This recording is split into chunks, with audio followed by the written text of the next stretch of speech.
Praise the lord. యాత్రికుని ప్రయాణము, John Bunyan. మొదటి భాగము. నిరీక్షణ. నేను గుణపడుటకు ప్రయత్నము చేసుకొనవలెననియు, లేకుంటే నేను నిశ్చయముగా దండనకు లోనగుదుననియు తలంచుకొంటిని. క్రైస్తవుడు. సరి, గుణపడుటకు ప్రయత్నము చేసితివా? నిరీక్షణ చేసితిని.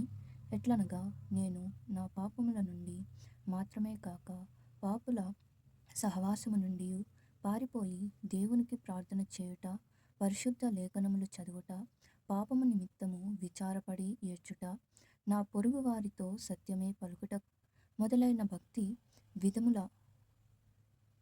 విధులను చేయుటకు మొదలుపెట్టి తిని.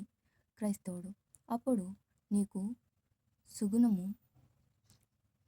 కలిగినని నీవు తలంచుకొంటివా?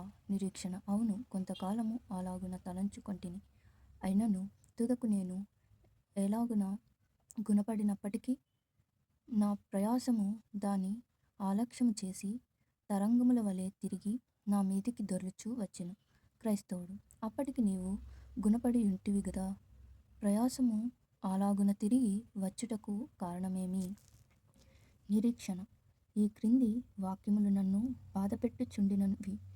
మన నీతి క్రియలు కేవలము మైల గుడ్డవలెనే నున్నవి.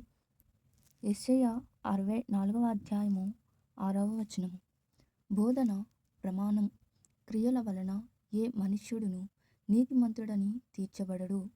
గలతీ 2వ అధ్యాయము 16వ వచనము. మీరు ఆ సమస్త క్రియలను చేసిన తరువాత మేము పనికిమాలిన నౌకరులమై ఉన్నామని అనుకొనుడి. లూకా 17వ అధ్యాయము 10వ వచనము. ఇట్టి వాక్యములు అనేకములు ఉన్నవి. కాబట్టి నాలో నేను ఇట్లు తర్కించనారంభించితిని. నా నీతి యావత్తు మైలగుడ్డ వంటిదిగా నుండుటయు, బోధన క్రియల వలన ఏ మనుషుడును నీతిమంతుడని తీర్చబడుట అసాధ్యముగా నుండుటయు, మనము సమస్తము చేసిన తరువాత మనము ఇంకా పనికిమాలిన వారమై ఉండుటయు అను మాటలు సత్యమైనవైతే, మనకు అట్టి నీతి వలన పరలోక భాగ్యము దొరుకునని నిరీక్షించుట అవివేకమే గదా అనుకొంటిని. మరియు ఒకడు అంగడి వానికి 100 రూపాయలు బాకీ పడిన తరువాత తాను తెచ్చుకొనే సరుకులన్నిటికీ రొక్కము ఇచ్చినప్పటికీ లెక్క పుస్తకములలో మునుపటి బాకీ తుడుపు పెట్టబడపోతే, దాని నిమిత్తము ఆ వర్తకుడు వాని మీద ఫిర్యాదు చేసి, వాడు ఆ బాకీ కూడా తీర్చే వరకు ఖైదులో వానిని వేయవచ్చుననుకొంటిని.